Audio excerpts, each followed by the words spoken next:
In today's tech video, I'm going to show you how to fix the most common problems with Amazon on your Scepter Smart TV.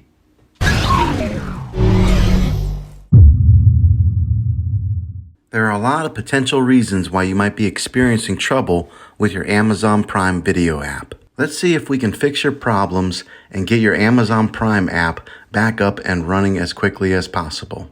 The first one is the easiest one to try, and that's to unplug your TV from the wall outlet and wait 60 seconds. Now don't be impatient here, wait the whole 60 seconds, then plug it back in. This is very different from turning your TV on and off with your remote control. This is what we call a hard reset of your TV, so make sure you do this method. If that doesn't work, then find your router that is giving you Wi-Fi and unplug the power to that for 60 seconds. Then plug it back in. If it fixes it, then great. If not, let's go ahead and go on to the next method. Try deleting the Amazon Prime Video app on your TV. Go to wherever the apps are located on your system and remove the app altogether. Then reinstall the Amazon app again.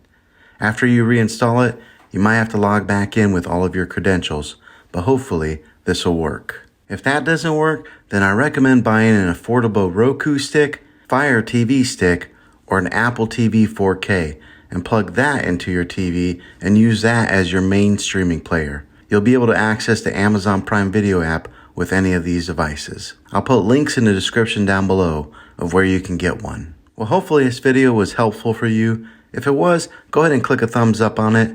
Go ahead and hit subscribe to my channel. I make tech videos all the time, and I would love to have you back at the next one. Take care.